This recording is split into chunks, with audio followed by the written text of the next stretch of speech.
record this. Let's give it a try.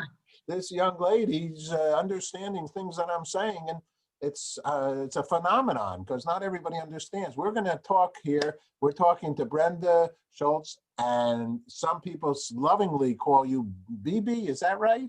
Bibi, I'm Bibi to everybody. All right, you're Bibi to me then also. And everybody, you know, we've been doing a lot of wonderful interviews here with the Shoults family, the whole family. And there, I think somewhere is that Bibi. Is that you? That is me. I'm the midget in the picture. There you go. All right. And that is because you have been involved with this family business for right. What, a couple of weeks? A little bit more than that, yes. Oh, okay. Since 1959. Since 1959. All right. Absolutely, That was yes. a good year. And when you got involved in 1959, how did that occur? Well, I married the Shoults' only son, Bobby. So Okay. that put me right in the middle of the family and right in the middle of the business. And so what did you think of that business? Because I don't know, what were you doing before? You weren't in that business, were you? Well, I was in high school and I married 4 months after I graduated from high school. Was that right? Okay. Uh-huh. That's nice. So, and who were these people? Those are my in-laws who actually were the founders of this business. Nellie and Hick Shoults lovingly called me Ma and Pop. All righty. So they were wonderful then in-laws. And then you, as a daughter-in-law or a daughter, I'm sure, because you're so nice, you were welcomed in and you were happy to join the kind of work that they're doing. And were you doing that? Were you involved in that way? Have you been involved literally with the business? Well, I've been involved literally with the business. Of course, before we married, I knew this farm was out here, but I didn't know what all was involved. And it was certainly a learning process. And I love the farm and I love the business. And my husband always worked with his daddy from the time he was a little bitty boy. All through the years. And when my father-in-law got older and not able to run it, of course, Bobby stepped right into his shoes, which actually he'd already been in his shoes anyway. And he had developed a lot of the recipes. And so, yeah, we've just been here a long time. So then who is this guy that's with you, next to you? Right next, that is my husband, Bobby. Okay. He was the love of my life. I lost him 3 years ago last month. Wow. And he is a huge loss, but he taught us all well and we're carrying on for him. Uh-huh. What are some of the things he taught you or the whole experience has taught you? Now ask me that question again. What are some of the things that, you know, say your husband, what are some of the things he taught you? What he taught me? Yeah, he taught me to work hard. Okay, that's an important ingredient. At the time we married, we had always had the smokehouse, but we had a dairy, we had beef cattle, we had commercial produce, we did custom hay. So we worked all the time, but we loved it. When you turned to become a senior citizen, you didn't do that yet, right? You're not a senior yet. Now you're going to have to say that. Are you a senior? You're not a senior, right? Oh, well, no, of course not. All this gray hair is in a little girl's head. That's what I thought. When you eventually turn to become a senior, you're going to keep working and enjoying this kind of, surroundings. What do you think? Well, yes, I'm still here. I come up here every day. I don't actually work. I visit and welcome customers and do whatever needs doing. But as far as working, I'm 80 years old. No way. And so, no, I'm not working, but I'm here and it is mine too. So I'm keeping an eye on the kids and keeping their nose to the grindstone. No, nose to the grindstone, Actually, I got a little something here that by far, and it says, if your nose is too close, though, to the grindstone rough, and you hold it down there long enough, in time you will say there is no such things as brooks that babble and birds that sing. These three things with all the world compose, just you and the grindstone and your darn old nose. Now, for you, in essence, though, I sense that this is not the grindstone kind of work. This is the grindstone love that you have, Absolutely. right? It's And a work of love. it's a work of love. So, Yes, coming up there and being part of the community is, in essence, your social life, right? To a degree, it's part of it. absolutely. Yeah, everybody comes to Bear Creek. It's the good place to shop. Oh, And okay. we love seeing those cars drive up the hill to the store. Okay.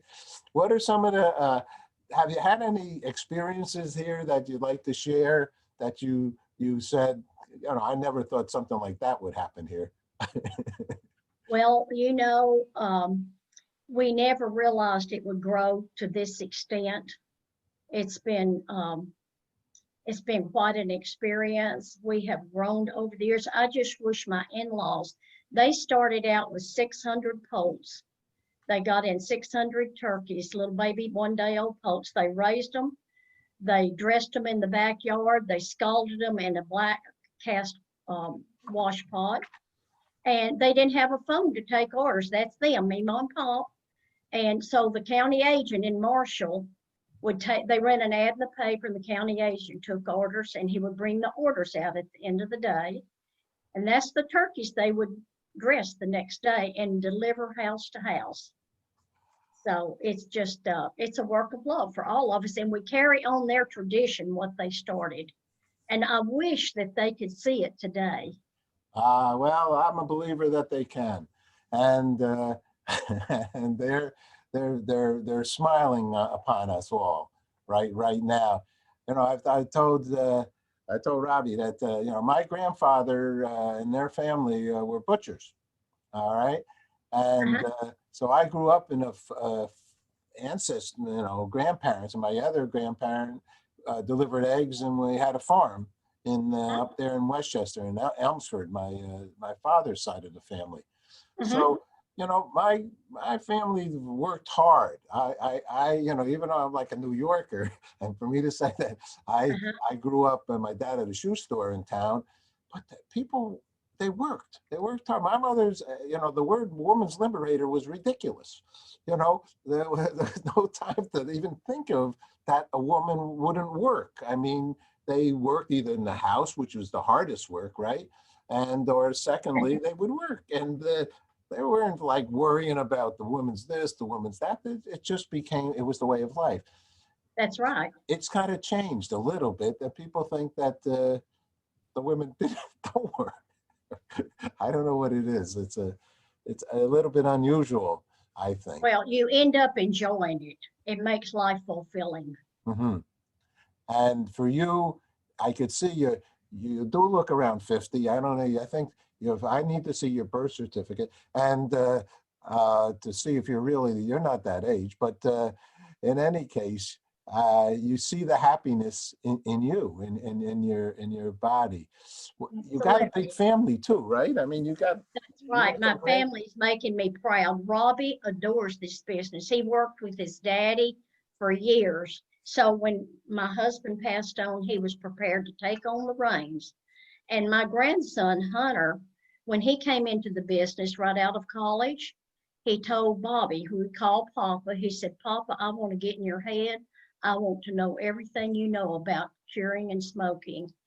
And Bobby taught him. And now Hunter, thank goodness Bobby taught him. And now Hunter runs the plant, which is next door. And this store, Robbie pretty much runs it. Haha. Well, I've They're seen all doing a great job. that we've gone into the plant.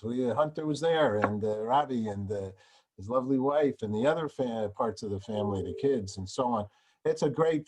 I every time I've had this opportunity, this was a blessing in essence for me to meet your family, and Yes. Thank uh, you. It was my lucky day when I took on this opportunity, this interview. And we continue to be good friends, and I continue to eat some of the wonderful foods that you make. What are the foods that, I'm telling you right now, yesterday I had that brisket with those garlic pickles, and I tell you, and then I played a piano concert. It gave me energy. I played better. I'll tell you straight out. I played better. What do Well, you let me like? tell you, that Okay. every single product in this plant is as good. They worked till they perfected everything. The turkeys are the best you've ever eaten. I had The a, hams are the best. Peppered pork tenderloin is the best. The chickens, the brisket, uh, we worked with it till we got it right, and we got it right. aha. Well, it's a labor of love, obviously. For you, Absolutely. let me ask you, I ask everybody a little bit of different. I ask them, and I thank you for taking time because I know you got, get back to the work. But I ask people, what is peace? What is love? What's the good news? I'm going to ask you, Bibi, what is love for you? What is love? Love, yeah, for you. Love to me, love is a deep caring. Love is an admiration. Love is contact. Love is our business. Love is our family. Love is the Lord. I love you. Okay, thank you so much for sharing some good time with us here, Mm. and keep the place happy, and the joy within you. That's beautiful. It was a pleasure. It was a Pleasure speaking pleasure. with So you nice too. to meet you. Nice to meet you too. Hopefully I'll see you soon. We get through all this time that we're all living under right now. Okay. I'm walking if I have to down to Marshall. Oh, great. We'd love to have you. We'd love to Serious. have you. We got to get over this crazy stuff first. I understand that. As soon as it gets over, well, I always have a horse here in Manhattan. I'm just going to Uh-huh. jump on my horse and I'm going to gallop all the way there and Uh-huh. wahoo! All right. Okay. All right, Good baby. talking to you. Nice talking to you. Take care. Bye bye. Bye-bye.